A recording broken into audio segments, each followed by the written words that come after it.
नमस्कार। कार्यक्रम जनसवालमा यहाँलाई हार्दिक स्वागत गर्न चाहन्छु। म हुँ रोजिना लामा। कार्यक्रम जनसवालमा विशेष गरेर जनतासँग सम्बन्धित रहेर छलफल अनि हामी बहस गर्ने गर्छौं। आज भने विशेष गरेर यो दशैंकै माहौलमा हामी बसिरहेका छौं। यो कोरोना भाइरस कोभिड-19 को कारणले यस वर्षको दशैं परिवारजनसँग आफ्नो घरमा बसेर नै सबैले मनाइरहेको अवस्थामा जहाँ छ त्यही बसेर दशैं मनाउनु पर्छ भन्ने राज्यको आह्वान र सरकारले गरेको मापदण्डलाई अपनत्व गर्दै यस वर्षको दशैं मनाइरहेको अवस्थामा नेपालमा पनि दिन प्रतिदिन मानिसहरूमा संक्रमित बढिरहेको र मृत्युदर पनि बढिरहेको अवस्थामा सँगसँगै विभिन्न क्षेत्रमा असर पुर्याइरहेको अवस्थामा विशेष गरी पर्यटन क्षेत्रमा चाहिँ धेरै नै असर पुर्याइरहेको विज्ञहरूको पनि भनाइरहेको छ र सम्बन्धित निकायले ध्यान दिनै पर्छ। सम्बन्धित निकायले यस क्षेत्रलाई ध्यान पुर्याएन भने अझ यस क्षेत्रलाई धेरै असर पुर्याउनेछ। यस क्षेत्रलाई उठ्नको लागि निकै गाह्रो हुनेछ। अबको दिनमा अझ यस क्षेत्रलाई उठान गर्नको निमित्त यस क्षेत्रमा लाग्नुभएका मजदुर वर्ग भनौं, श्रमजीवी वर्गहरू भनौं, यस क्षेत्रमा लाग्नुभएका व्यवसायीहरू भनौं, यस क्षेत्रकै लागि भनेर लाखौं करोडौं अर्बौं रुपियाँ खर्चिएको व्यवसायीहरू भनौं, यसै क्षेत्रमा लामो समयदेखि कार्यरत रहनुभएका व्यक्तिहरूलाई मध्यनजर गर्नुपर्छ भन्ने विज्ञहरूको यो सुझाव पनि रहेको छ। र यसै विषयमा अब यस क्षेत्रलाई चाहिँ अब उठान गर्नको लागि कस्ता किसिमको पहलहरू चाल्नुपर्छ भन्ने विषयमा कुराकानी गर्नको लागि यसै क्षेत्रमा लामो समयदेखि आफूले योगदान पुर्याइरहेको र यसै क्षेत्रमा कार्यरत रहनुभएका मेरा आजको अतिथिहरू हुनुहुन्छ। नेपाल माउन्टेन लिडर एसोसिएसनका अध्यक्ष हुनुहुन्छ केशर श्रेष्ठज्यू। केशर श्रेष्ठजीलाई कार्यक्रममा स्वागत गर्न चाहन्छु। यसै गरी ट्रेकिङ इक्विपमेन्ट एसोसिएसनका पूर्व अध्यक्ष हुनुहुन्छ पोखराका नवराज अधिकारी, उहाँलाई कार्यक्रममा स्वागत गर्न चाहन्छु। उहाँ पोखरा पर्यटन परिषदका पूर्व सचिव पनि हुनुहुन्छ। यसै गरी भर्खरै मात्र यस्तो कोरोनाको अवस्थामा पनि जुगल हिमाल आरोहण गरेर फर्किनुभएका पर्वत आरोही शर्मिला स्याङतान तामाङज्यू पनि हुनुहुन्छ। कार्यक्रममा स्वागत गर्न चाहन्छु, एकमुष्टमा स्वागत गर्न चाहन्छु। तपाईको दशैं कस्तो रह्यो? तपाई भर्खरै मात्र हिमाल आरोहण गरेर फर्किनु भएको छ। तपाईको दशैं कस्तो रह्यो भनेर कार्यक्रमलाई म सुरुवात गर्न चाहन्छु। विशेष गरेर दशैंको माहौल रहेको हुनाले यहाँहरुसँग म दशैंको शुभकामना दिँदै यो जिज्ञासा राख्न चाहे। नमस्ते, मलाई कार्यक्रममा इन्भाइट गर्नुभएकोमा यहाँ उपस्थित दुईजना पाहुनाहरूलाई पनि। दशैं चाहिँ खासै अनेस्टली भन्नुपर्दा हाम्रो तामाङ कम्युनिटीमा खासै मनाउने गरिँदैन। हामी पनि जम्मा 3 दिन 4 दिन मात्र भयो काठमाडौँ आइपुगेको। यसै बसाइ नै छ। अनि अर्को पर्यटनको कुरा चाहिँ अब यो कोभिडले गर्दाखेरि अहिले मात्र प्रभाव परेको होइन। अस्ति स्प्रिङ हाम्रो टुरिज्म काम ठ्याक्कै स्टार्ट हुनुभन्दा अगाडि नै चाहिँ अब कोभिडले गर्दाखेरि असर परिराखेको छ। अहिले त नपर्ने कुरा नै भएन। यसै गरी म जोडिन चाहन्छु अब भने हाम्रो नवराज अधिकारीजी हुनुहुन्छ पोखराबाट। पोखरा निकै चहल पहल हुने समय, यो बिदाको समयमा दशैं तिहारको बिदामा परिवारसँग घुम्न जाने यस्तो बेलामा पनि पोखरा चाहिँ सुनसान अवस्थामा रहेको कुराहरू पनि समाचारमा आइरहेको छ। सबैभन्दा पहिले म नवराज अधिकारीलाई दशैंको पनि शुभकामना दिन चाहन्छु विशेष गरेर। र तपाईको दशैं कस्तो रह्यो त?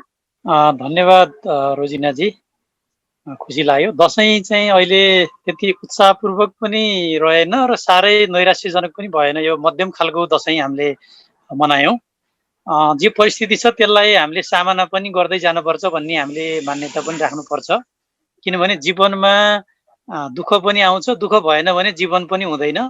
दुःखको साथ सुख पनि हुनुपर्छ र त्यसै गरी हामीले अहिलेको यो पेन्डेमिक अवस्थामा पनि हामीले दशैं चाहिँ राम्रैसँग गाउँमा गएर टीका लगाएर धेरैजनासँग सम्पर्क नगरिकन राम्रोसँग मनाइयो भन्नु पर्यो।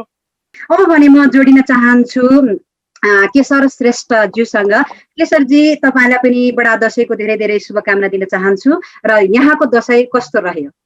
यहाँलाई पनि दशैंको शुभकामना र सम्पूर्ण यो इन्डिजिनियस टेलिभिजन हेरिरहनुहुने सम्पूर्णमा पनि ढिलै भए पनि दशैंको शुभकामना दिन चाहन्छु। दशैं विगतका वर्षहरू जस्तो पर्यटकीय दसैँ रहेन, पर्यटकसँग दसैँ मनाउन त पाइएन, तर परिवारसँग दसैँ मनाउन पाएँ। एकातर्फ खुसी छु, अर्कोतर्फ अब मेरा पर्यटकहरूलाई चाहिँ मैले मिस गरिरहेको छु। हजुर धन्यवाद। समग्रमा रमाइलो भयो। हजुर धन्यवाद।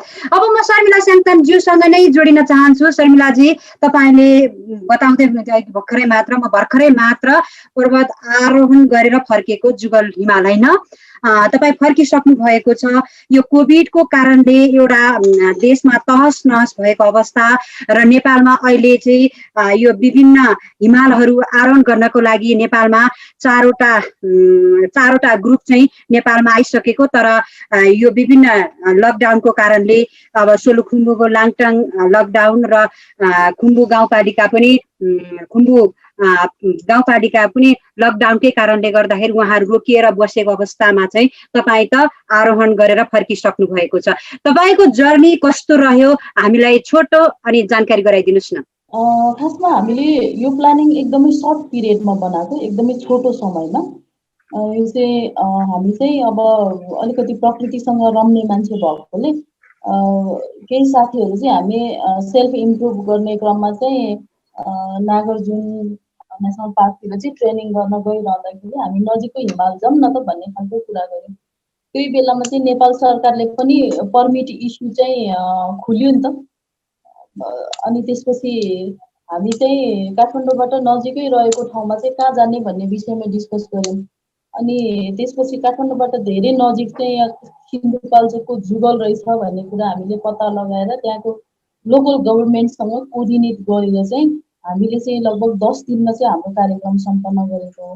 अब कार्यक्रमको कुरा गर्दाखेरि हामीले कोभिड टेस्ट गरेर हाम्रो नेगेटिभ रिपोर्ट निकालेर, अब गभर्मेन्टले पनि त्यही नै त भनिरहेको थियो नि, कोभिडको टेस्ट गरेर नेगेटिभ रिपोर्ट आयो भने चाहिँ ट्राभल गर्न सकिन्छ, नेपाल आउने पर्यटनलाई पनि स्वागत छ भन्ने खालको कुराहरू गरिरहेको थियो त्यो बेलामा। अहिले के गरिरहेछ मैले न्युज पनि हेरेको छैन।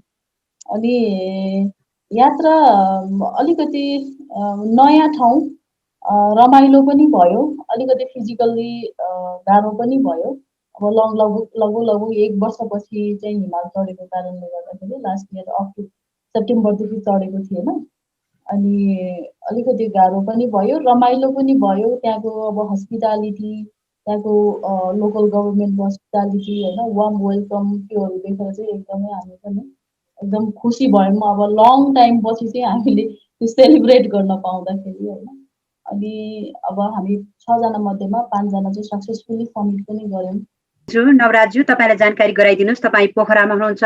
नेपालकै एकदमै पर्यटकीय स्थल धेरै हाम्रो स्थानहरू छ र नाम चाहिँ चर्चामा आउने, विशेष गरी अब छोटो समयमा पनि जानको लागि, परिवारसँग रम्नको लागि पनि कहाँ त डेस्टिनेसन, कहाँ त जाने भन्दाखेरि सबैभन्दा पहिले पोखरा भन्ने कुराहरू आउँछ। पोखरापछि अन्य ठाउँहरू पनि छन्। अब पोखरा चाहिँ अब यो लकडाउनले गर्दाखेरि निकै सुनसान र पछिल्लो समयमा पनि यही सुनसान अवस्था छ कि अथवा यो लकडाउन अब गाडीहरू सवारी साधनहरू त चल्न सुरु गरिसकेको छ होइन, कस्तो छ पोखराको स्थिति चाहिँ अहिले? सुनसानकै स्थिति जस्तै भन्दा नि हुन्छ, तर फेरि च्याप्पै त्यस्तो नेपालीहरू पनि नभएको भन्ने होइन। लगभग यो लकडाउनको पिरियड अगाडि लगभग 200 हाराहारी पर्यटकहरू भने पनि विदेशीहरू यहाँ लेक साइडमा रहेको अवस्था थियो। पहिलो लकडाउन हामीले एकदम टोटल्ली बन्द गऱ्यौँ।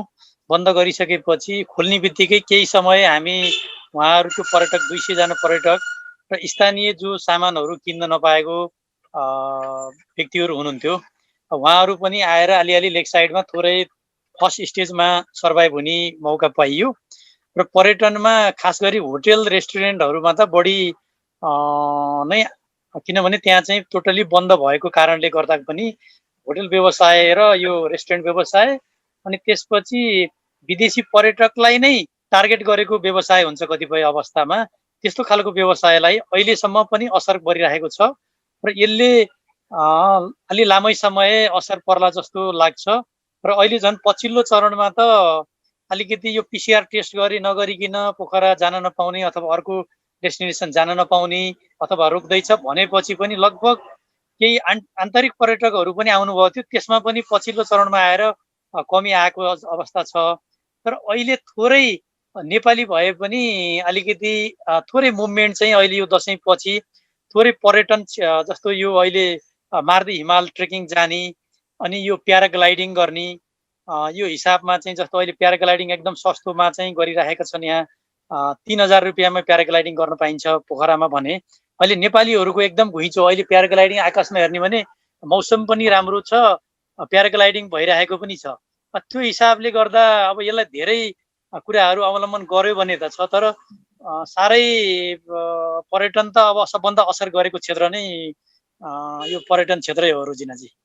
हजुर, धन्यवाद। अब म केशरज्यूसँग जोडिन चाहन्छु। केशरज्यू, तपाईँले पनि जानकारी गराइदिनुहोस् कि हाम्रो पर्यटन क्षेत्रमा चाहिँ अब विशेष गरी नेपालमा चाहिँ धेरै आर्थिक लाई एकदमै साथ दिने भनेको एउटा मात्र मुटु पर्यटन क्षेत्र अब लगभग 1 वर्षदेखि यता ठप्पै अवस्थामा छ। विशेष गरी अब हिमाल आरोहण गर्नको लागि आउने नेपालीहरू पनि अहिले अब लकडाउनको कारणले अब 4वटा ग्रुप चाहिँ अहिले पछिल्लो समयमा आइपुगेको 4वटा ग्रुप चाहिँ अलपत्रमा परेको छ। लाङटाङ र यो खुम्बु पासाङ लामो गाउँपालिका चाहिँ लकडाउन भएको कारणले गर्दाखेरि उहाँहरूलाई पनि अप्ठ्यारो परिरहेको छ भन्ने कुराहरू आइरहेको छ। अब के चाहिँ हो त खासमा चाहिँ अब यसरी अलपत्र नै हुने स्थिति आयो अथवा नेपालमा यो स्थिति हुँदा पनि अब उहाँहरू चाहिँ 4वटा ग्रुप नेपालमा किन आयो, अब कस्तो छ अवस्था? यो कोभिड-19ले नेपालमा मात्रै होइन, नेपालको पर्यटन क्षेत्र मात्रै होइन र नेपालको सम्पूर्ण क्षेत्र जनजीवन अस्तव्यस्त पारेको होइन, यो विश्वको जनजीवन नै अस्तव्यस्त पारेको अवस्था हो।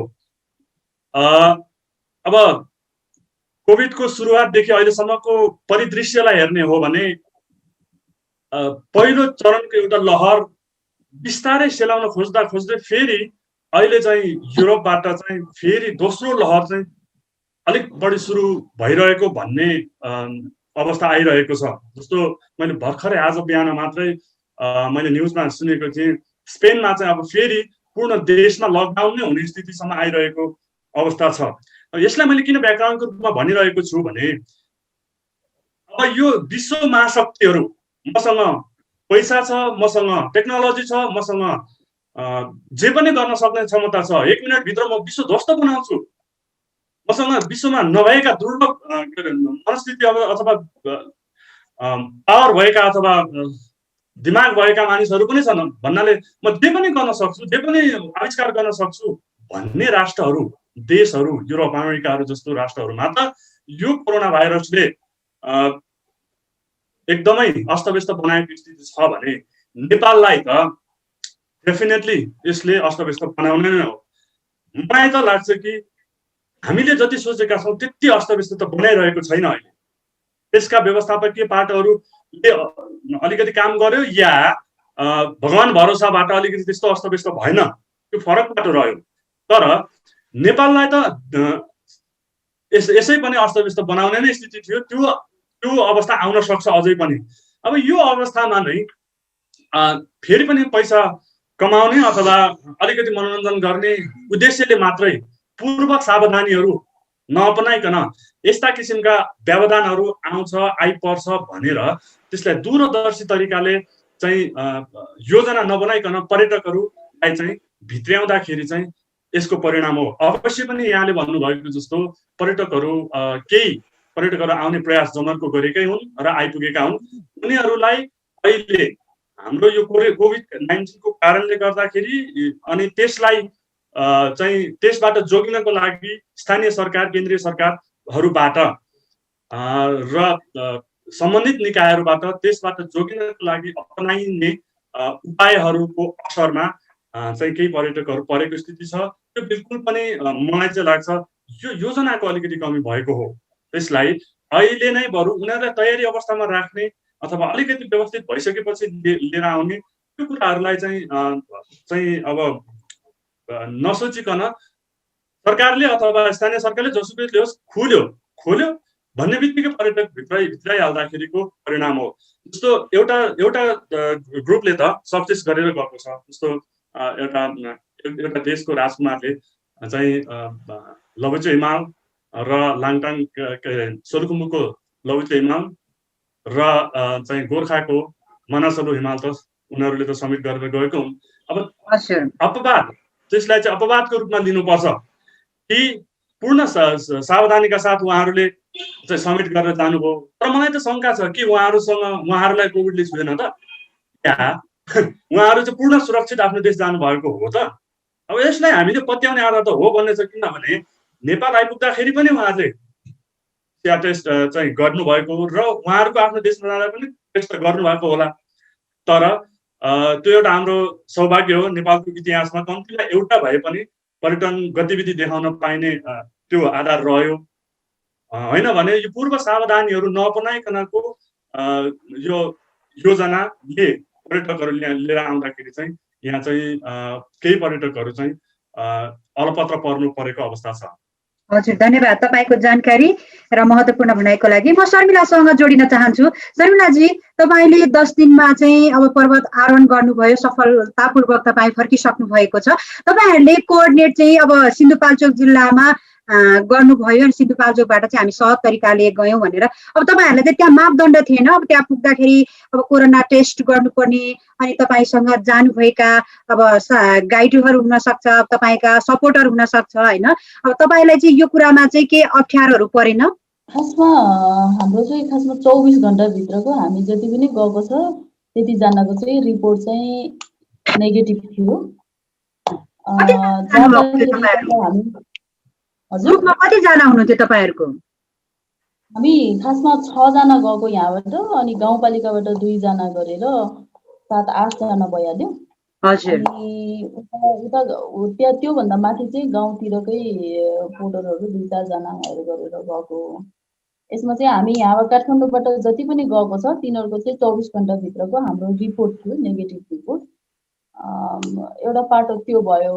अर्को पाटो चाहिँ मलाई लागेको कुरा चाहिँ अब यो कोभिड नै छ कि छैन भन्ने नै चाहिँ शङ्का लाग्छ क्या मलाई चाहिँ, मेरो सेल्फ एनालाइसिस चाहिँ। अनि अब छैन भनौँ भने सारा विश्व आक्रान्त भइरहेछ, दुनियाँ मान्छे मरिरहेछ। अब छ भनौँ भने सिजनेबल फ्लू जस्तो पनि लाग्छ। अनि अलिकति रुवाखोकी लागेकोलाई नै फेरि पोजिटिभ देखाइदिन्छ। अनि अब के हो कि अब बुझ्नै गाह्रो छ यसमा चाहिँ।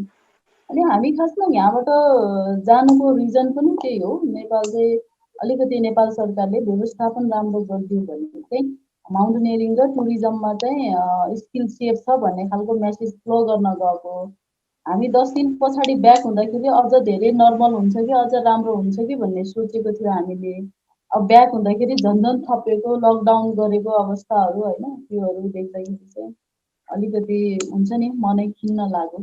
भनेपछि तपाईँलाई सहज वातावरण, अब जुन सिन्धुपाल्चोक अब जिल्लाले अब कोअर्डिनेट गरेर तपाईँहरू जानुभयो, सहज वातावरणमा तपाईँलाई कुनै अप्ठ्यारो परेन, सफलतापूर्वक तपाईँहरूले चाहिँ आरोहण गरेर फर्किसक्नु भएको छ। तपाईँहरूलाई धेरै धेरै बधाई दिन चाहन्छु। म नवराज अधिकारीसँग जोड्न चाहन्छु। तपाईँ त पोखराको अब एउटा मुटुमा बसेर यो पर्यटन क्षेत्रमा कार्यरत हुनुहुन्छ। तपाईँको ब्याकग्राउन्डमा पनि तपाईँले यो ब्याकग्राउन्डले पनि बताउँछ कि तपाईँ कुन क्षेत्रमा काम गर्नुहुन्छ होइन। लामो समयदेखि काम गरिरहनु भएको छ। अब ट्रेकिङ इक्विपमेन्ट एसोसिएसनको पनि पूर्व अध्यक्ष हुनुहुन्छ तपाईँ। यो बिजनेस व्यापारहरू अहिले जुन छ नि यो क्षेत्रमा अब चौपट भयो, बर्बाद भयो भन्ने कुराहरू छ नि, अब चाहिँ राज्यले के गर्नुपर्छ होला? यस क्षेत्रमा लाग्नुभएका जो व्यवसायीहरू हुनुहुन्छ निराश भएर अब यो व्यवसायलाई नै छोडेर अन्य व्यवसायमा लाग्नुपर्ने बाध्यता भयो। राज्य छ हामीसँग, तैपनि राज्यले चाहिँ हाम्रो लागि गरेको होइन, अब हामीले अन्य पेसा अपनाउनु पर्छ भन्ने कुराहरू आइरहेको छ। तपाईँ लामो समयदेखि यसै क्षेत्रमा कार्यरत हुनुहुन्छ। साँच्चीकै अब पर्यटन क्षेत्रमा लगानी गर्नुभएका व्यवसायीहरूले अन्य क्षेत्रमा लाग्नुपर्ने अवस्था आएकै हो त? त्यस्तो पनि नभनिहालौँ, तर कस्तो छ भने यो पर्यटन क्षेत्रमा अहिले विशेष गरी यसलाई अहिले धानिने सस्टेन मात्रै भएर अहिले चाहिँ बस्ने र हामीले वेट एन्ड सी गर्ने, भोलि चाहिँ यो कोभिड चाहिँ अलिकति यो खोपहरू आइसकेपछि को सम्मलाई अहिले हामीले सस्टेन हुने कुरा नै एउटा इम्पोर्टेन्ट कुरा हो। अहिले पर्यटन व्यवसायीले सोचेको कुरा मुख्य गरी त्यो नै हो। किनभने अहिले हामी सर्भाइभ हुन सकियो, अहिले भाडा मात्रै तिर्न सकियो अथवा ब्याङ्कको लोन किस्ताहरूलाई चाहिँ थमौती गर्न सकियो र अहिले पर्यटनको अलिकति आउने नभइन्जेलसम्मको लागि सस्टेन मात्रै हुन पाए भन्ने चाहिँ अहिले धेरैको आशा छ। कतिपय पर्यटन व्यवसायीले आफूले छोडेर पनि हिँडिसक्नु भएको अवस्था छ, किनभने उहाँहरू सस्टेन हुने अवस्थै छैन। किन पूर्ण पर्यटनमा विश्वास, पर्यटनको व्यवसाय, पर्यटन नआइकन नेपालीले नकिन्ने खालको, नेपालीले उपभोग गर्ने नगर्ने सामानहरू भएको अवस्थामा चाहिँ त्यस्तो खालको व्यवसायहरू उहाँले छोडेर गइसक्नु भयो। कतिपय भाडा तिर्न नसकेर पनि उहाँहरू छोडेर गइसक्नु भयो।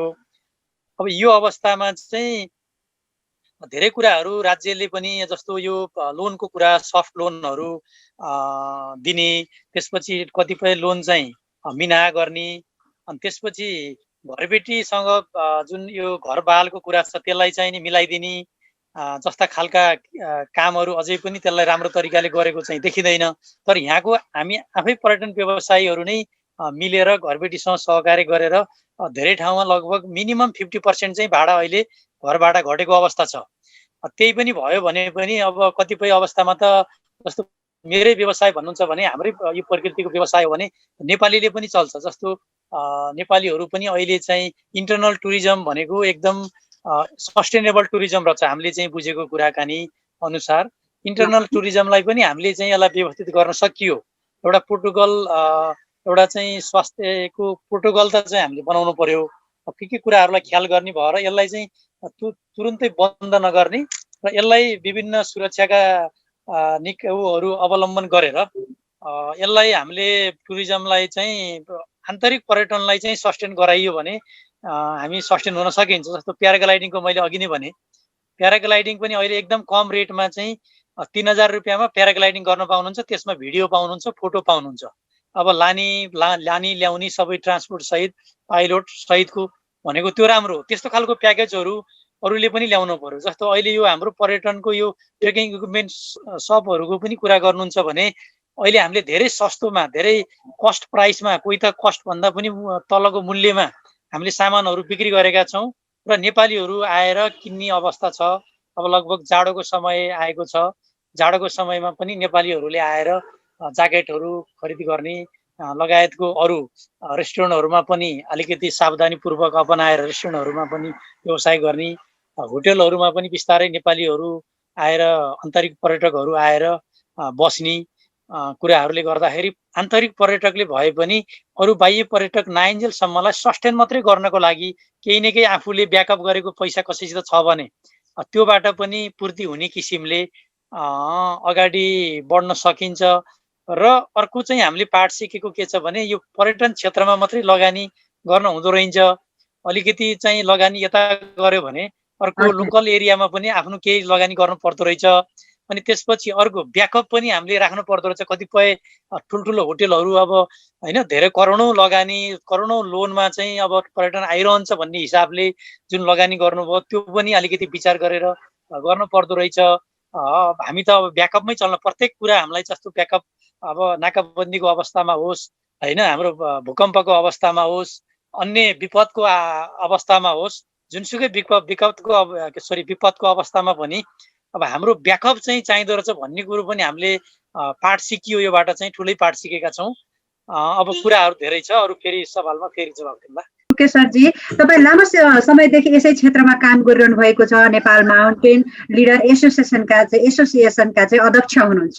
जुन तपाईँको क्षेत्रमा काम गरिरहनु भएका जुन व्यक्तिहरू हुनुहुन्छ नि, अब यो लकडाउनले गर्दाखेरि अब ठप्प स्थिति आइसकेपछि दैनिकी चल्न नै गाह्रो भइसकेको छ भन्ने कुराहरू पनि आइरहेको छ। साँच्चै दैनिकी चल्न नै गाह्रो भएको छ। विशेष गरेर यो मजदुर क्षेत्रहरूमा चाहिँ ठुलो असर परेको छ। मैले यसरी भनिरहेको छैन कि पर्यटन मजदुर बाहेक अरूलाई असरै परेको छैन भनेर मैले बिल्कुल भनिरहेको छैन। पर्यटनसँग सम्बन्धित मात्र होइन, अन्य धेरै सबै क्षेत्रहरूमा असर परेको छ। तर पनि त्यसमा पनि नेपालको पर्यटन क्षेत्रलाई सबभन्दा बढी असर परेको छ, किनभने पर्यटन क्षेत्र छ, पर्यटकहरू ठप्प छ अहिले नेपालमा। अब पर्यटनहरू ठप्प हुँदाखेरि पनि अरू क्षेत्रहरू, जस्तो अघि नवराज सरले कुरा गर्नुभयो, प्याराग्लाइडिङको क्षेत्र अलिकति सहुलियत दरमा पनि उडाएर भए पनि त्यहाँ अलिकति अहिलेलाई चाहिँ बाँचौँ न भन्ने स्थिति छ। होटलहरूलाई क्वारेन्टाइन बनाएर भए पनि केही न केही चाहिँ सबै भए पनि त्यहाँ व्यवस्थापन गर्न सकिने अवस्था रहेको छ। हजुर, प्लेनहरूको पनि अहिले भयो, गाइडहरूलाई भयो, होइन। अब जुन पेशा नै चाहिँ खानको लागि त हजुर हजुर म आउँदैछु। अब एयरलाइन्सहरूलाई पनि केही न केही सहुलियत छ, तर विशेष गरेर ट्रेकिङ एजेन्सी र त्यस मार्फतका अब गाइडहरू भरियाहरू जो चाहिँ प्रत्यक्ष त्यही टुरिस्टसँगै टुरिस्ट नआइकन एकै पैसा पनि देख्न नपाउने स्थितिकाहरू छन्। अब उनीहरूलाई सबभन्दा बढी असर परेको छ। अब मैले फेरि एजेन्सीलाई थोरै छुट्याउँदाखेरि थोरै नाफाबाट उनीहरू केही सञ्चित गरेको हुन सक्ला नि त भन्ने मेरो एकापट्टिबाट सोच्दाखेरि त्यो पनि हुन सक्छ। अब पर्यटनको पनि विशेष गरेर गाइड, माउन्टेन गाइडहरू र भरियाहरू, अधिकांश भरियाहरू हामीले सम्बन्धित ट्रेकिङ क्षेत्रको जहाँबाट सुरु हुन्छ त्यहाँबाट लिएर जाने गर्छौँ। उनीहरू सिजनेबल काम गर्ने मात्रै हुन्छ। अधिकांश भनेको छु, मैले पुरा भनेको छुइनँ, केही पर्सेन्टहरू असर उनीहरूलाई पनि हामीलाई जस्तो असर परेकै छ। तर विशेष गरेर गाइडहरू चाहिँ एकदमै मार्न परेको छ। किनभने गाइडहरू उनीहरू अफ सिजन नभएको बेलामा पनि कम्पनीसँग उनीहरूले प्रोग्राम बनाउने हरेक कुराको कोअर्डिनेसनको लागि कम्पनीको मार्फत अथवा नजिकै रहनु पर्ने र ट्रेकिङ जब सिजन सुरु हुन्छ विशेष गरेर सेप्टेम्बर, अक्टोबर, नोभेम्बर र मार्च, अप्रिल, मे यी 6वटा महिनामा काम गरेर वर्ष गुजारेर गर्नुपर्ने स्थितिमा थियो। अब यो त गएको 1.5 वर्षदेखिको लगभग यो काम ठप्प भएको छ। अघिल्लो अक्टोबर नोभेम्बर काम गरिसके पछाडि त उनीहरू ठप्प भएर रहेको स्थिति हो। अब अर्को वर्षको पनि अब अक्टोबर भइसक्यो भन्नाले 1 वर्ष त सम्पूर्ण रूपमा उनीहरू कामविहीन भएर बसेका छन्। त्यसो भएको हुनाले उनीहरूसँग भएको सञ्चित गरेकाहरू अब यो अर्को सिजनसम्म पर्खौँ त भन्ने सञ्चित गरेका केही मौजात रकमहरूलाई उनीहरूले अलिकति कम गरेर जोगाउँदै गएर आउँदाखेरि पनि अब अर्को सिजनसम्म भेट्थ्यो। अब अहिले त्यो पनि ठप्प भएको स्थिति छ। कतिपय गाइडहरू यही काठमाडौँमा अस्ति केही साथीहरूले सामाजिक सञ्जाल मार्फत पनि जानकारी गराउनु भयो। हामी चाहिँ अब घरबेटीको छेउमा अनुवाद देखाउन नसक्ने पनि भयौँ। घर पनि जान सक्दैनौँ किनभने कम्पनीको लागि हामीले यहाँ बस्यौँ। अहिले घर जाँदाखेरि पनि अब यहाँबाट कोभिड लिएर जान्छन् भनेर असर गर्ने। अर्कोतिर पहिला रोपिरहेको भए पो अहिले फल्छ र खाने। त्यसो भएकोले गर्दाखेरि हामी एकदमै असरमा छौँ भन्ने कुरा त आयो। तर त्यसका विकल्प हामीसँग केही पनि रहेन। साथीले गर्ने बाहेकको विकल्प केही पनि रहेन। किनभने सरकारसँग आशा गर्ने, हामीहरू सबैले सरकारसँग आशा गर्ने। अहिले सरकारले विशेष गरेर यो क्षेत्रको पर्यटन मजदुरहरूलाई विशेष गरेर यो असर परेका गाइडहरूलाई मजदुरहरूलाई अब माउन्टेन गाइड होइन पर्यटनसँग सम्बन्धित मजदुर भएर काम गर्नेहरूलाई दिन भएका छौँ। किनभने यो 1 वर्षसम्म यसरी ठिलो भएको हाम्रो यो अवस्थालाई सरकारले के छ तिम्रो हालखबरसम्म पनि सोधेको छैन। कसरी गुजारा चलाइरहेको छौ होइन, के छ हालखबर यतिसम्म पनि सोधेको छैन। जब सडकमा विभिन्न तरिकाबाट, मानसिक तरिकाबाट, सञ्जालहरूबाट दबाब दिएर अथवा फिजिकली उपस्थित भएर सरकारलाई दबाब दिँदा, सम्बन्धित निकाय मार्फत सरकारलाई दबाब दिँदाखेरि पनि चाहिँ अहिले चाहिँ सरकारले कानमा तेल हालेर बसेको अवस्था छ। या त यो कुरा सरकारसँग पुग्दैन, या त सरकारमा रहेका अथवा सम्बन्धित निकायमा रहेका चाहिँ अधिकारीहरूले, सम्बन्धित निकायहरू चाहिँ यो पर्यटन क्षेत्रको विशेष गरेर यो मजदुरहरूसँग सम्बन्धित कुराहरूको लागि चाहिँ उनीहरू अनभिज्ञ छन् अथवा जानेका छैन। त्यसो भएको हुनाले उहाँहरूले चाहिँ यसलाई वास्ता गरिराख्नु भएको छैन भन्ने छ। तर विशेष गरेर यो पर्यटन क्षेत्रका मजदुरहरू एकदमै पीडित भएका छन्। अब यसका उपायहरू छन्, के गर्न सकिन्छ। यदि सरकारले चाहने हो भने एकदमै थोरै प्रयासबाट पनि अहिलेलाई यो पर्यटन मजदुरहरूलाई चाहिँ बचाउन सकिने स्थितिहरू त छ। तर सरसल्लाह चाहिँ गर्ने हो भनेदेखि यसका उपायहरू निस्किन्छन्। होइन भने अबको स्थिति के हो भने अब अहिलेका लाखौँ पर्यटन मजदुरहरू चाहिँ यदि यही पीडाको कारणले गर्दाखेरि यो क्षेत्रबाट डाइभर्ट हुने भयो भने, विस्थापित हुने अवस्था आयो भने अब फेरि केही वर्ष पछाडि त यो कोभिड त ठिक भएर जाला। अब हामीले त नेपालले त के भनौँला र, तर नेपाल पनि त्यसका लागि प्रयासरत छ होला। तर प्रयास गरेर पनि अब कुनै न कुनै राष्ट्रले कसै न कसैले त यसका औषधिहरू त बनाउला। त्यो बनाइसके पछाडि त फेरि टुरिज्मको फ्लो त नेपालमा बढ्ला। त्यस बेलामा चाहिँ नेपालको पर्यटन क्षेत्रमा चाहिँ मेन पावर जनशक्तिहरूको खडेरी नलाग्ला भन्न चाहिँ म सक्दिनँ। त्यसैले त्यसबाट जोगाउनको लागि पनि सरकारले अब चाहिँ तत्कालै अहिले नै, भरे नै, भोलि नै र त्यसका निराकरणका उपायहरू यी पर्यटन मजदुरहरूलाई पर्यटन सेक्टरबाट डाइभर्ट नहुने स्थिति सिर्जना गर्नको लागि सरकारले पहल गर्नुपर्दछ, सम्बन्धित निकायहरूले प्रयास गर्नुपर्दछ। तर त्यस पछाडि पनि फेरि डाइभर्ट भएर के असर पर्ला त भन्दाखेरि पर्यटन मजदुरहरू त अरू आउलान्, तर अहिले जसरी हरेक क्षेत्रबाट आफूलाई लगानी गरेर अथवा सरकारले अथवा सम्बन्धित निकाय जसले लगानी गरेर पनि दक्ष मेन पावरहरू नेपालमा पर्यटनका लागि उत्पादन गरिरहेको हुन्छ, ती मेन पावर डाइभर्ट भयो भने फेरि नयाँ ल्याउने मेन पावरहरूले चाहिँ पर्यटकहरूलाई चाहिँ कतिको सुविधा दिन सक्छ त, त्यो कुराहरूमा चाहिँ गम्भीर रूपले ध्यान दिनुपर्दछ। होइन भने फेरि नेपालको पर्यटन फेरि ग्राउन्ड लेभलबाट अलिकति उठेको थियो, त्यो पनि ग्राउन्ड लेभलबाट जेरो नलेजका मजदुरहरूबाट चलाउनु पर्ने बाध्यता नआउन सक्छ। शर्मिलाजी, तपाईँले यस्तो अवस्थामा पनि तपाईँले एउटा साहसपूर्वक तपाईँले जुगल हिमाल चाहिँ तपाईँले सफलतापूर्वक आरोहण गरेर फर्किसक्नु भएको छ।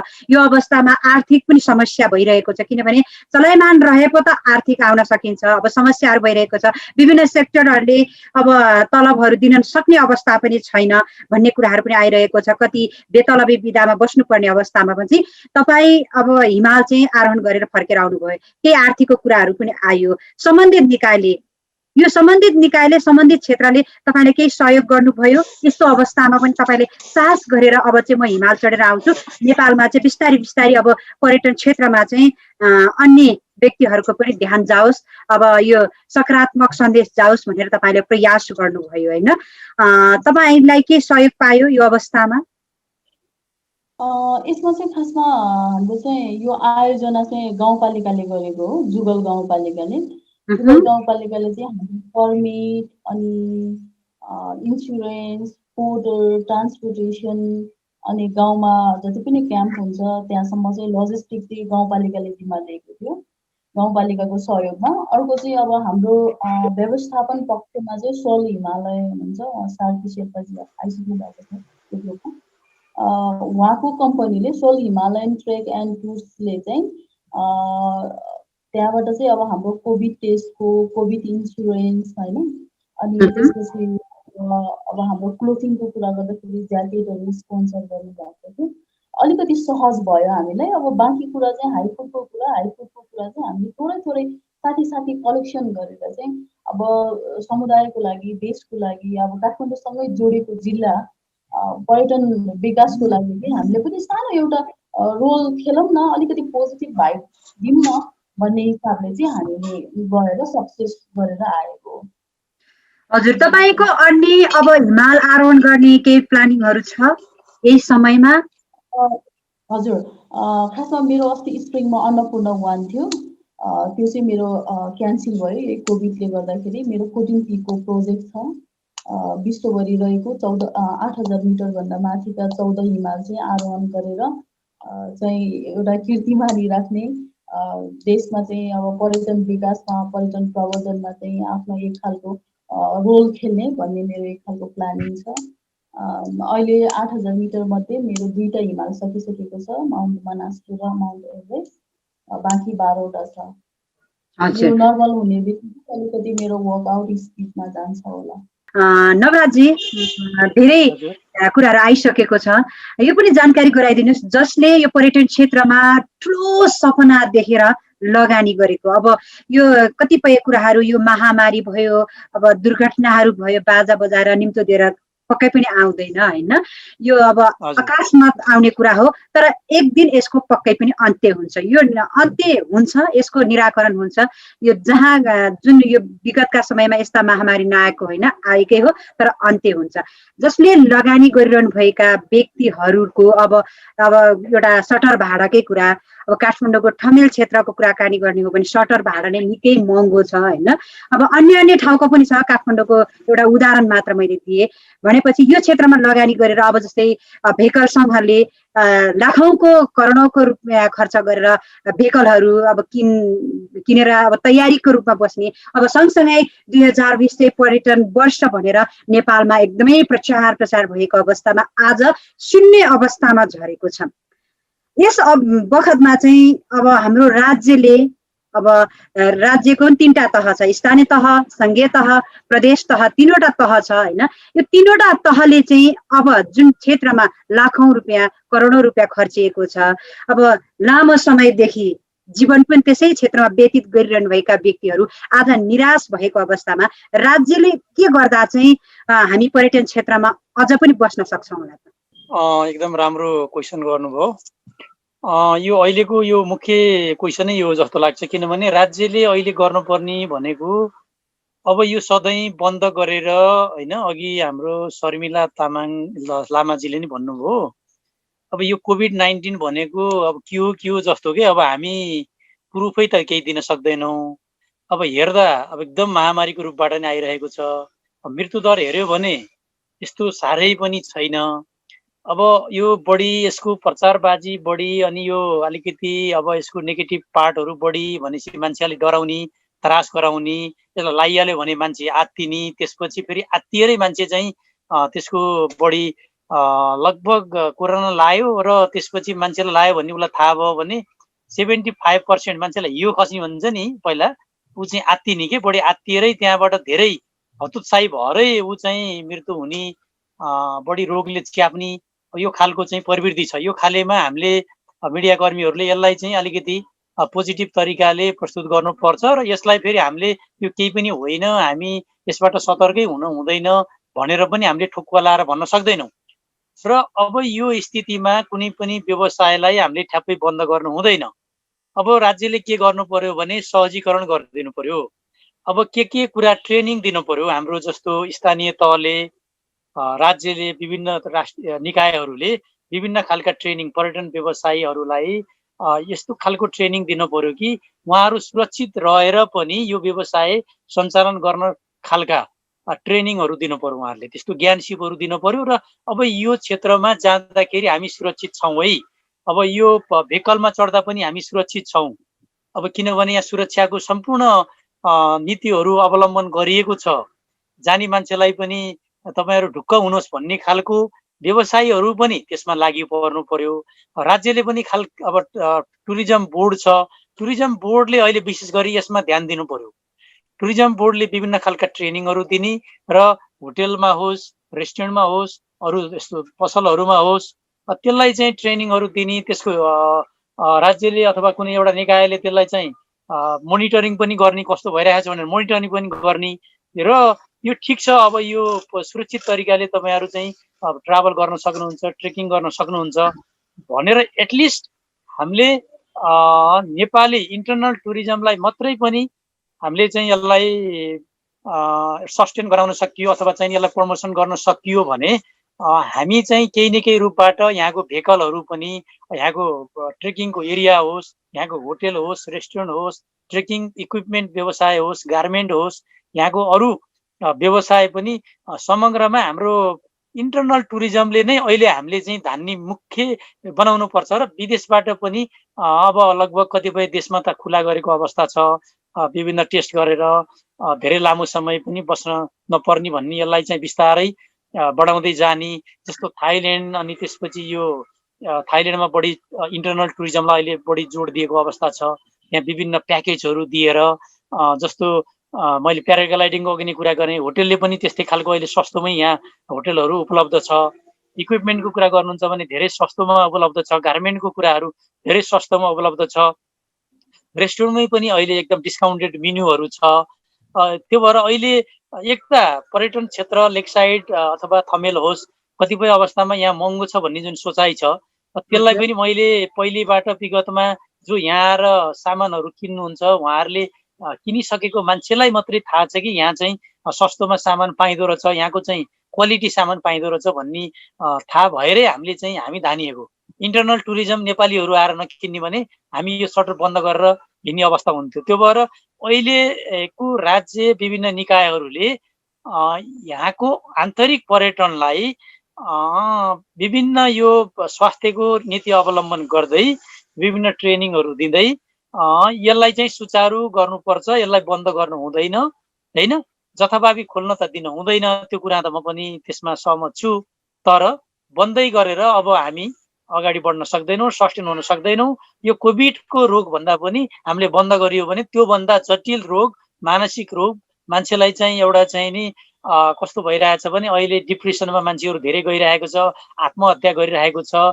अब व्यवहारै बिग्रेपछि मान्छेहरू चाहिँ मुटुको समस्याहरू देखिएको छ। यो धेरै कुराहरू यसलाई हामीले बन्द गर्यौँ भने योभन्दा बढी खतरा हुन्छ। त्यो भएर खोल्ने तर एकदम सुरक्षाको नीति अवलम्बन गरेर यसलाई खोल्नुपर्छ। खोल्यो भने केही न केही रूपबाट सस्टेन हुन्छ भन्ने कुरा नै मैले यसमा छोटकरीमा राखेँ। 6 महिना काम गरेर वर्ष दिन जीविका चलाउने, परिवारलाई धान्ने होइन, बालबच्चालाई पढाउने कुरा जुन छ, अब 1 वर्षदेखि विगत 2019 को अक्टोबरदेखि डिसेम्बरदेखि सुरु भएको चाइनाको वुहानबाट यो कोरोना आजसम्म आइपुग्दाखेरि लामो समय बितिसकेको छ होइन।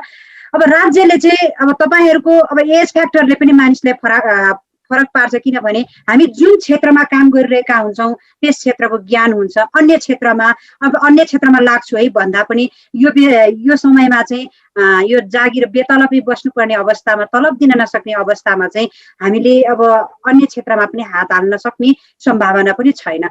अब यति हुँदाहुँदै अबको यो सामान्य रूप नहुनु जेलसम्म, सामान्य रूप नआउनु जेलसम्म चाहिँ हामी टिकिरहनको लागि राज्यले के कदमहरू चाल्यो भने चाहिँ हामी यही क्षेत्रमा रहन सक्छौँ र हामी निराशा हुँदैन भन्ने जस्तो तपाईँलाई लाग्छ? अभिभावकविहीन महसुस गरिरहेका छौँ हामीले यो बखतमा।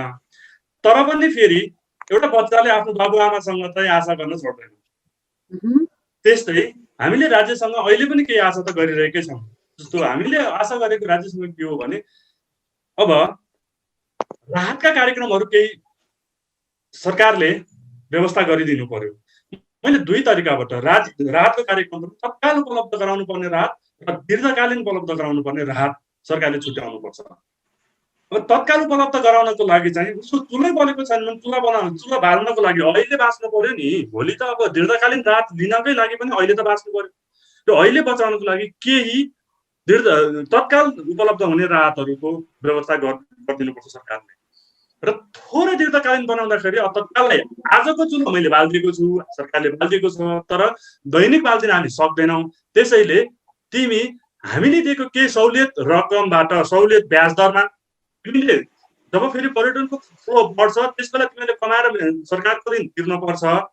अहिले चाहिँ तिमीले थोरै ब्याजतिर या ब्याज नतिर तिमी सामाजिकतिर भन्ने हिसाबले थोरै ऋण उपलब्ध गराउने हो भने उसले वैकल्पिक व्यवस्था, जस्तो थोरै ठाउँमा थोरै सरकारबाट निर्ब्याजी अथवा सहुलियत दरको ब्याजमा पैसा लिएर कृषि पेसा गर्यो भने त्यहीँबाट उब्जाएर त खान सक्छ अहिलेलाई। अथवा सानो पसलहरू अथवा मत्स्य पालनहरू केही गरेर अहिलेको लागि पर्यटन फ्लो बढ्नको लागि म 2 वर्ष 4 वर्षको लागि थोरै जग्गा भाडामा लिएर म त्यहाँ पेसा गरेर अहिलेलाई चाहिँ बाँच्छु। यो किसिमको व्यवस्था चाहिँ सरकारले गरिदिनु, अहिले तत्काललाई गरिदिनुपर्छ। यसका मापदण्डहरू बनाउनु पर्ने, त्यसको कार्यविधि बनाउनु पर्ने होला। त्यो बनाएर तत्कालको राहतको कार्यक्रमहरू सरकारले ल्याउनुपर्छ। होइन भने अहिले मजदुरहरू चाहिँ अब आज भरे के खाउँ भन्ने स्थितिमा पुगेको अवस्था छ। अब दीर्घकालीन राहतको कार्यक्रमहरू सरकारले चाहिँ ल्याउनै पर्छ।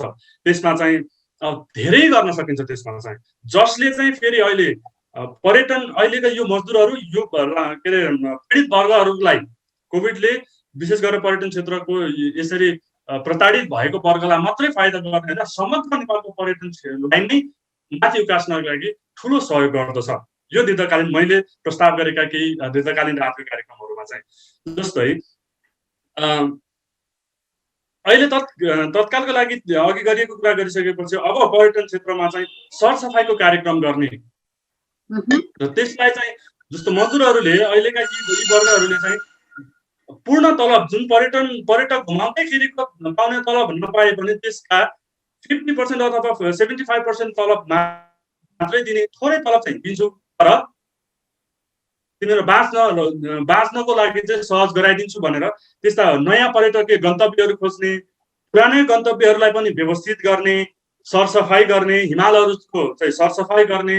अस्ति केही साथीहरूसँग छलफल हुँदाखेरि अहिले यो सिजनको बेलाले हिमाल चाहिँ सफा गर्नै सकिँदैन नि, बर्खाको बिचमा कहाँ हिमाल सफा गर्न सकिन्छ र भन्ने कुरा आयो।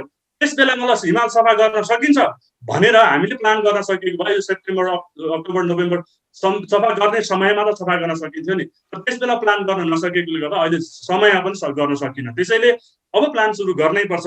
नयाँ हिमालहरूको गन्तव्यहरू खोज्ने, नयाँ पर्यटकीय गन्तव्यहरू खोज्ने, भएका गन्तव्यहरूलाई व्यवस्थित गर्ने, सरसफाइ गर्ने, अनि यी कामहरू गरेर उसलाई चाहिँ थोरै सरकारले तलब दिने हो भने उनीहरू अहिलेको लागि बाँची पनि रहने र ती सरसफाइको अवेरनेस प्रोग्रामहरू चाहिँ गाउँ गाउँसम्म पनि पुग्ने र त्यसका सुरक्षाका मापदण्डहरू डेफिनेटली अपनाउनै पर्छ।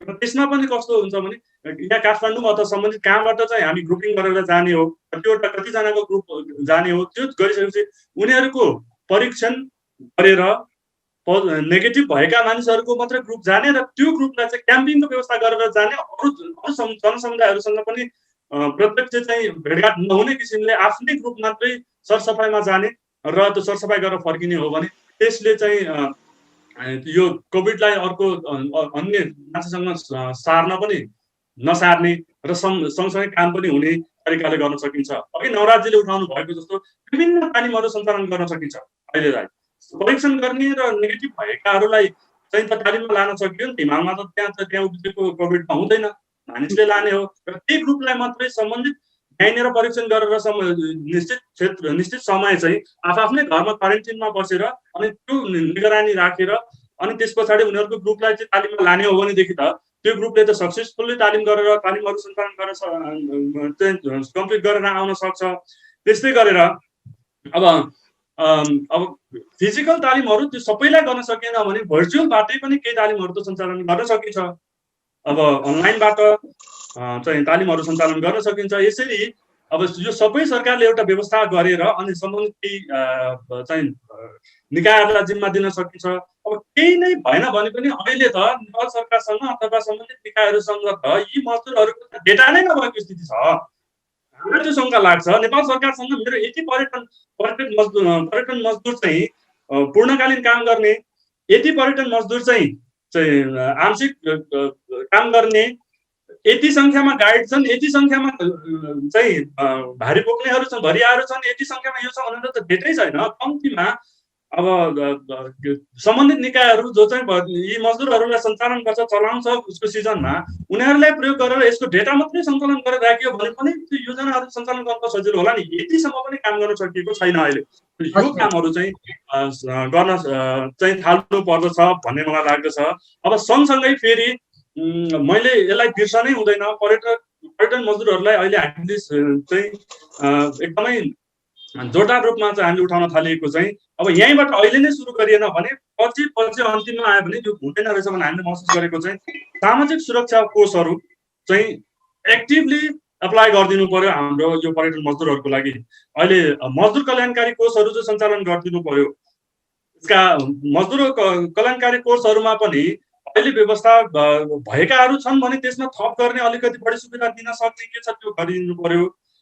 अब नत्र भने मजदुरहरूलाई चाहिँ मिनिमम उसको काम गर्दा बखतको स्यालेरीबाट मिनिमम कटाएर, बढीमा 20% भन्दैछु म, त्यो कटाएर अनि सम्बन्धित ट्रेकिङ एजेन्सीले जुन अर्गनाइज गर्ने कसले हो उसले चाहिँ 40% र सरकारले 40% लगाएर अथवा त्यहाँ कति हुन्छ त्यो मिलाएर मजदुरहरूलाई चाहिँ एकदमै कम भार पर्ने गरी उसलाई चाहिँ सामाजिक सुरक्षा कोषहरू चाहिँ सञ्चालन गरिनु पर्दछ। त्यसले चाहिँ दीर्घकालीन रूपमा मजदुरहरूलाई यो क्षेत्रमा चाहिँ मेरो पनि भविष्य पनि सुरक्षित छ, मेरो के अरे रिटायर लाइफ पनि यहाँ सुरक्षित छ भन्ने महसुस गराउन थाल्नु पर्दछ। होइन भने यस्ता महामारीहरू फेरि अब 2-4 वर्षपछि नआउला भन्न सकिन्न। विभिन्न के अरे प्राकृतिक प्रकोपहरू परिरहेको छ। यस्ताहरूबाट चाहिँ यहाँको मजदुरहरूलाई चाहिँ जोगाएर राख्नको लागि र केही सामान्य चाहिँ असरहरू अथवा प्रभावहरू पर्दाखेरि पनि यहाँको मजदुरहरू चाहिँ होइन त्यहाँ केही पर्खे पनि त्यहाँ चाहिँ हामी सुरक्षित रहन्छौँ भन्ने चाहिँ महसुस गराउन सकेन भने नेपालको पर्यटन फेरि पनि आइदर पछाडि नै धकिलिने, केही वर्ष पछाडि नै धकिलिने वा योभन्दा विकसित नहुने स्थिति चाहिँ देखिन्छ। शर्मिलाजी, तपाईँलाई म एउटा जिज्ञासा राख्न चाहे। अब जुन पर्वत आरोहीहरू हुनुहुन्छ नि, पर्वत आरोहीहरूको लागि चाहिँ राज्यले यो चिज यस्तो अवस्थामा चाहिँ हामीलाई हाम्रो क्षमता बढाउनको लागि, हामीलाई अझ सशक्त बनाउनको लागि चाहिँ राज्यले यो कुरा चाहिँ हामीले गरिदिए हुन्थ्यो र सम्बन्धित सङ्घ संस्था अब सम्बन्धित निकायले चाहिँ हाम्रो लागि यस्तो कुराहरू गरिदिएको भए यो कोभिडको बेलामा हामी घरमा बसिरहेका छौँ, अब विभिन्न कुराहरू गर्न सक्छौँ, सम्भावनाहरू छ भन्ने कुराहरू पनि आइरहेको छ। होइन, तपाईँले यो कुरा चाहिँ गरिदियो भने अझ म सशक्त हुन सकिन्छ, अझ म अन्य हिमालहरू चढ्नको लागि जुन विगतका दिनमा तपाईँलाई गाह्रो भइरहेको थियो त्यो कुरा चाहिँ गाह्रो अब मैले भोग्नु पर्दैन, आउने दिनमा भने जस्तो लाग्छ भने के गरिदिँदा चाहिँ हुन्छ तपाईँलाई राज्यले? अब समस्या भनेको हामी पर्यटन क्षेत्रमा काम गर्ने मान्छेलाई एकदमै धेरै समस्या छ। बढी जस्तो ट्रेकिङ गाइड, माउन्टेन गाइड गर्ने मान्छेहरू हिमाली भेगको छ। उहाँहरू चाहिँ अब म जस्तै अब काठमाडौँ आएर सिफ्ट भएको छ, बालबच्चा पाल्नुपर्ने, परिवार पाल्नुपर्ने होइन। अनि अब कतिपय नजिक भएकाहरू त गाउँमा जाने, खेतीपाती गर्ने यस्ता कामहरू नि गरिरहेको देखिरहेछ हामीहरूले। अब हामी जस्तोले चाहिँ के गर्ने भन्ने कुरा आउँछ कि अब हामी गाउँमा गएर अब खेती किसान गर्नको लागि अब वर्षौँदेखि बाँझो बसिरहेको ठाउँ होइन, अब गएर बस्नलाई कति मजदुर साथीहरूको त घर पनि छैन भूकम्पले भत्काएर। अनि यो पिरियडमा चाहिँ गभर्मेन्टले अलिकति रुल बनाएर मजदुरलाई अलिकति राहत प्याकेजहरू व्यवस्था गरेको भए धेरै राम्रो हुन्थ्यो जस्तो चाहिँ मलाई लाग्छ। हुन त म जस्तो सानो मान्छेले बोलेर यहाँ के पो हुन्छ र, कति एसोसिएसन, गाइड एसोसिएसन, के जाति एसोसिएसनहरूले यो कुराहरू अब पर्यटन मन्त्रीलाई नै बुझाइसकेको छ, उहाँहरूले नै अब पुरा गरिसकेको छ। मान्छेले बोलेर त के नै हुन्छ र। तैपनि एक खालको राहत प्याकेज चाहिँ गभर्मेन्टले बनाइदियो भने ठुलो राहत पुग्थ्यो कि जस्तो चाहिँ लाग्छ मलाई। तपाईँहरूको नाममा केही राहत प्याकेज आएको छ दीर्घकालीन रूपको लागि अथवा यो अहिले तत्कालको लागि, अथवा यो चाहिँ यस्तो यस्तो योजनाहरू चाहिँ हामीले तयारी गरिरहेका छौँ भन्ने कुराहरू पनि आइरहेको छ? मैले चाहिँ यो चाहिँ सुनेको छैन, थाहा पनि छैन खासमा। यो प्रस्तावहरू चाहिँ अब मजदुर सङ्गठन, गाइड एसोसिएसन, के जातिहरूले चाहिँ दिएको कुरा चाहिँ मैले पनि मिडियाबाट नै थाहा भएको हो होइन। गभर्मेन्टले चाहिँ अब मजदुरको लागि, पर्यटन क्षेत्रमा काम गर्ने मजदुरको लागि चाहिँ यस्तो खालको प्याकेज ल्याउने, यो खालको कुराहरू चाहिँ मैले सुनेको चाहिँ छैन। भर्खरै अब लकडाउनको बिचमा पनि हिमाल आरोहण गरेर फर्किसक्नु भएको छ, एउटा सन्देश दिन सक्नुहुनेछ सम्पूर्ण पर्यटन क्षेत्रमा लाग्नुभएका व्यक्तिहरूको लागि तपाईँले सन्देश राख्न सक्नुहुनेछ? म चाहिँ के भन्न चाहन्छु भने यो कोभिड भनेको चाहिँ एक खालको फ्लू हो होइन। हुन त म डक्टर पनि होइन, म प्रमाणित गर्ने मान्छे पनि होइन, तर मलाई लागेको कुरा चाहिँ अब धेरै सोसियल मिडियामा आतङ्कित नबनाइदिए, मिडियाले धेरै आतङ्कित नबनाइदिए, अब पब्लिकहरूको माइन्डमा चाहिँ धेरै नेगेटिभ भाइब्सहरू पर्दैन थियो कि जस्तो चाहिँ मलाई लाग्छ, एउटा कुरा। अर्को कुरा चाहिँ अब यो सिजनेबल फ्लू पनि अहिले आइरहेको छ होइन। अहिले टेस्ट गर्ने सबैजनालाई, जसलाई सिजनेबल फ्लू लागेको छ नि उसलाई चाहिँ कोभिडको पोजिटिभ रिपोर्टहरू दिइरहेछ होइन। अब यो के हो भन्ने कुरा नै बुझ्न सकिरहेको छैन। सकेसम्म हामीले पोजिटिभ सोच्नुपर्छ भन्छु म चाहिँ। एक दिन सबै कुरा राम्रो हुन्छ, अब त्यही प्रतीक्षामा त बस्ने हो, अरू बाँकी त उपाय छैन। धन्यवाद। हामी कार्यक्रमको अन्तिम चरणमा आइसकेका छौँ। नवराजजी, तपाईँले जानकारी गराइदिनुहोस्, अब पर्यटन क्षेत्रमा सौहार्द वातावरण बनाउनको लागि हामी अब यही क्षेत्रमा टिकिरहनको लागि चाहिँ कसले के गर्यो भने चाहिँ अझ हामीलाई राम्रो हुन्छ होइन? अब राज्यको तर्फबाट हुन सक्ला, अब सङ्घ संस्थाहरू हुन सक्ला होइन, अब सम्बन्धित अब स्थानीय निकायका सरकार हुन सक्ला, अब के गरिदिँदा चाहिँ तपाईँ हामी अब आउने दिन, अब जतिन्जेलसम्म कोरोनाको अन्त्य हुँदैन तबसम्मको लागि चाहिँ हामीले जीविका चलाउनको लागि, निर्वाह गर्नको लागि चाहिँ के रहन सक्छ, दर्शकहरूलाई सन्देश? विशेष गरी अहिलेको खास यो अहिले एक नम्बर गर्नुपर्ने काम भनेको यो पर्यटन क्षेत्रलाई खुला गर्नु पर्यो। एउटा सतर्कता अपनाएर खुला गरियो भने धेरै कुरा चाहिँ हल भएर जान्छ। किनभने राज्यले मानम अब ब्याज छुटको कुरा होला होइन, अब राहतको कुरा होला, त्यो कति नै दिएर हामीले कति नै अपेक्षा गर्न सकिएला। मलाई चाहिँ दिनुपर्छ, दिन हुँदैन भन्ने कुरामा त मेरो दुई मात्रै छैन, एकदम दिनुपर्छ। अघि मजदुर सेक्टरको साथीहरूको लागि मात्रै नभएर समग्र पर्यटन व्यवसायलाई नै राहतको कुराहरू त सरकारले ल्याउनै पर्छ, त्यो दुविधा त छैन। तर पनि हामीले जति अपेक्षा गरे अनुसार राहत सरकारले दिएर हामी चाहिँ सस्टेन हुने कुरामा चाहिँ त्योबाट पर्याप्त हामीलाई हुँदैन। अब मानम उदाहरणको लागि कतिपय ब्याज दरमा छुट गरेको छ र तर पनि खासै त्यसको चाहिँ इम्प्याक्ट परेको छैन, किनभने ब्याज दर जति छुट दिनुपर्ने हो त्यो दिएको अवस्था चाहिँ छैन। र अनि जुन ब्याज दर छुट लिने एउटा जुन प्रक्रिया छ, हाम्रो प्रक्रियागत एकदम झन्झटिलो छ के, एकदम जुन सरकारी काम निकायका जुन क्रियाकलाप सुशासनको हामीले चाहिँ अनुभूति चाहिँ त्यति गर्न पाएका छैनौँ। किनभने सुशासन हामीले अहिलेसम्म यो नेपालमा एउटा सिस्टममा चलेको त्यति पाएको छैन। यो चाहिँ सबैले जहाँ जहाँ लाग्छ यो मनन गरेकै कुरा हो।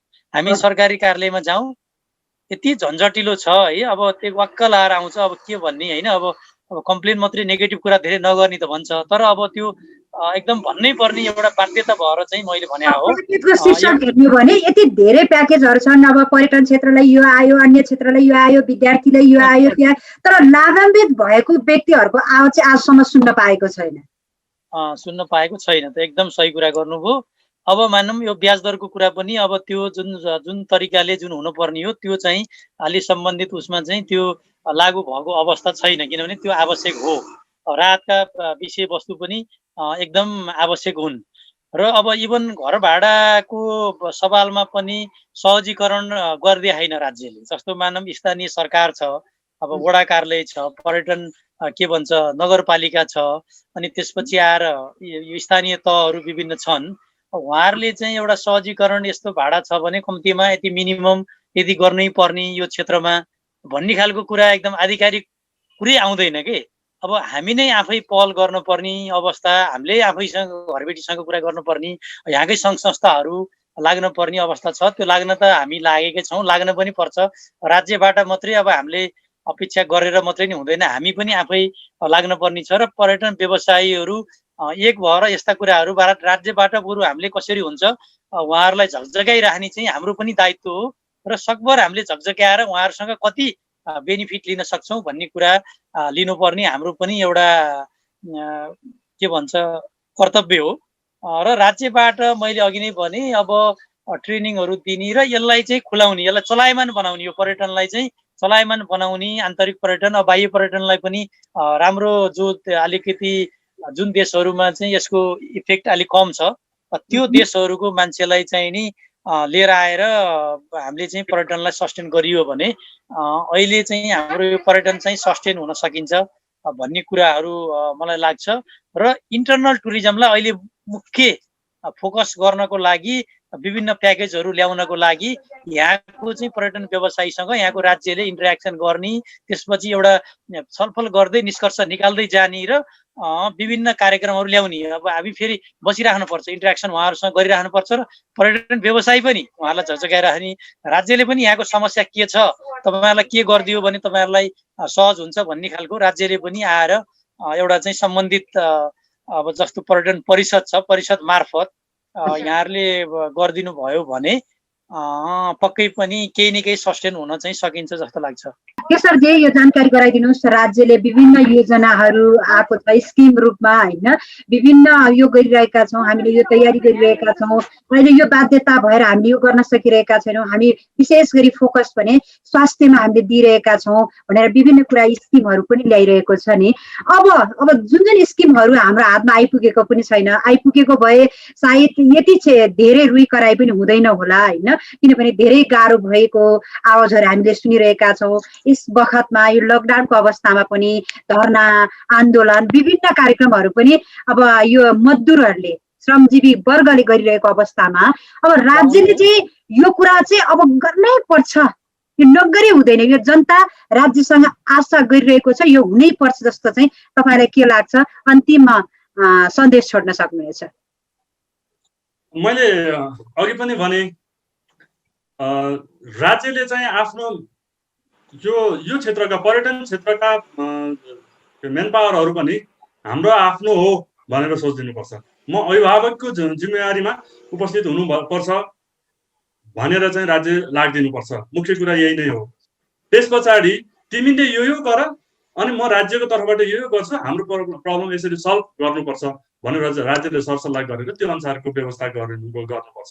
मुख्य कुरा चाहिँ अब यो आपतको बेलामा चाहिँ राज्य नै जिम्मेवार रहनुपर्छ, किनभने यस बेलामा के अरे पर्यटन क्षेत्रका मान्छेहरू म चाहिँ मेरो खुसीले गर्छु भनेर यदि सबैजना चाहिँ पब्लिकले अर्को सेक्टरमा गइदिने हो भनेदेखि त्यहाँनिर भिडभाड पनि होला। जस्तो हो, म उदाहरण नै दिन चाहन्छु। ल ठिकै छ, हामी मजदुरहरू हो, हामी कामै गर्न सक्ने हो, हामी कुनै ठाउँमा काम गर्न जान्छु भन्दाखेरि पनि त धेरैजना एकै ठाउँ भने त त्यसको त्यो डिजिज ट्रान्सफरको लागि त सम्भाग गर्न सक्छ। त्यसो भएको हुनाले राज्यले सबैभन्दा पहिले चाहिँ म अभिभावक हुँ, मेरो जिम्मेवारी हो, म यो योजना ल्याउँछु, र यसमा बसेर हामी सबैले काम गर्नुपर्छ। तपाईँहरूले यो योजनालाई चाहिँ कार्यान्वयन गर्नको लागि सहयोग गर्नुहोस् भनेर राज्य उपस्थित हुनुपर्छ। र त्यसका लागि चाहिँ यदि पर्यटन क्षेत्रलाई नबुझेका सम्बन्धित निकायमा सम्बन्धित क्षेत्रहरूमा हुनुहुन्छ भने त्यस्ता नियुक्तिहरू त्यस्ता व्यक्तिहरू पर्यटन क्षेत्र बुझेको मान्छेहरू आइदियो भने यस्ता कार्यान्वयन योजनाहरू बनाउनको लागि सजिलो हुन्छ। हाम्रो बुझाइ कता कता के पनि रहिरहेको छ भने पर्यटन क्षेत्रमा आउने चाहिँ मन्त्रालयको मन्त्रीदेखि चाहिँ सम्बन्धित निकायहरू निकै तलैसम्म आउँदासम्म चाहिँ पर्यटन क्षेत्रलाई राम्रोसँग नबुझेको चाहिँ मानिसहरू त्यहाँ पुगेको त्यो कार्यान्वयन गर्ने ठाउँमासम्म पुगेको कारणले पो यो पर्यटन क्षेत्रलाई चाहिँ उपेक्षित भइरहेको हो कि भन्ने कता कता हामीलाई लाग्न पनि लागेको छ। त्यसो भएको हुनाले राज्य एकदम अभिभावक भएर चाहिँ उपस्थित भइदिनुपर्छ र त्यस अन्तर्गत रहेर चाहिँ अब नेपाल माउन्टेन लिडर एसोसिएसन चाहिँ आफूले सक्ने क्षमता रहेका तालिमहरू चाहिँ राज्यको कोअर्डिनेसनमा अब कुन क्षेत्रमा कस्ता मेन पावरलाई दिनुपर्छ तालिम दिनको लागि पनि माउन्टेन लिडर अब चाहिँ तयार नै छ र त्यसैले चाहिँ राज्य नै चाहिँ तयार भएर आउनुपर्छ। अघि नवराज्यले भने जस्तो हामी चाहिँ राज्यले दिएको निर्देशन अनुसार त्यसमा बसेर कार्य योजना बनाए अनुसार चाहिँ त्यसमा हामी आफैलाई बाँच्नको लागि र त्यो पर्यटनको फ्लो बढ्न जेलको लागि हो त्यस बेलासम्मको लागि हामी पनि हाम्रो क्षेत्रबाट के योगदान गर्नुपर्ने हो त्यसमा चाहिँ हामी गर्न तयार छौँ। मजदुरहरू तयार छन् किनभने यो त हामीलाई बचाउनको लागि हो राज्य बाँच्नको लागि हो र राज्यलाई सस्टेनेबल टुरिज्म चाहिँ डेभलप गर्नको लागि हो भनेर चाहिँ हामी लाग्दछौँ। र यो नेपाल माउन्टेन लिडर एसोसिएसनको तर्फबाट 2-4 शब्द चाहिँ विशेष गरेर यस सेक्टरका चाहिँ जनशक्तिहरूको चाहिँ तर्फबाट 2-4वटा आफ्नो भनाइहरू राख्ने अवसर दिनुभयो। तपाईँलाई पनि धेरै धन्यवाद दिन चाहन्छु। आदरणीय दर्शक महानुभावहरू, आज पनि हामीले विशेष गरेर कोभिड-19 कोरोना भाइरसले पर्यटन क्षेत्रमा पुर्याएका असरको बारेमा हामीले छलफल गरिसकेका छौँ। सम्बन्धित निकायले यो कदमहरू चाल्दाखेरि चाहिँ यस्तो यस्तो किसिमको प्याकेजहरू ल्याउँदाखेरि जुन क्षेत्रमा लागिरहनुभएका लामो समयदेखि आफ्नो जीवनलाई नै व्यतीत गरिरहनुभएका व्यक्तिहरू र श्रमजीवी वर्गहरूलाई मजदुर वर्गहरूलाई चाहिँ राहत पुग्नेछ भन्ने विषयमा हामीले छलफल गरिसकेका छौँ। कार्यक्रम अवधिभर टेलिभिजन हेरेर साथ दिनुहुने तपाईँ सम्पूर्णलाई धेरै धेरै धन्यवाद दिन चाहन्छौँ र विशेष गरेर आजको कार्यक्रममा तिनैजना अतिथिहरूले आफ्नो महत्त्वपूर्ण भनाइ राखिदिनु भएकोमा हृदयदेखि नै धन्यवाद दिन चाहन्छौँ। तपाईँहरूको यो महत्त्वपूर्ण भनाइले यसै क्षेत्रमा कार्यरत रहनुभएका सम्पूर्ण व्यवसायीहरूलाई केही राहत मिल्नेछ र तपाईँहरूको पहल पनि हुनेछ भन्ने आशा गर्दै भोलि यही समय यही बेला हामी भेट्नेछौँ र तपाईँले यो कार्यक्रमलाई युट्युब मार्फत हेर्न सक्नेछ, एप्स मार्फत पनि हेर्न सक्नेछ। संसारको जुनसुकै कुनामा रहेर एप्स मार्फत इन्टरनेटको सुविधा भएको ठाउँमा तपाईँले हेर्न अनि सुन्न सक्नेछ। भोलि यही समय यही बेला नयाँ अतिथि नयाँ विषयवस्तुका साथ हामी उपस्थित हुनेछौँ। तबसम्मको लागि म लगायत मेरो सम्पूर्ण युनिटलाई आज्ञा दिनुहोस्। नमस्कार।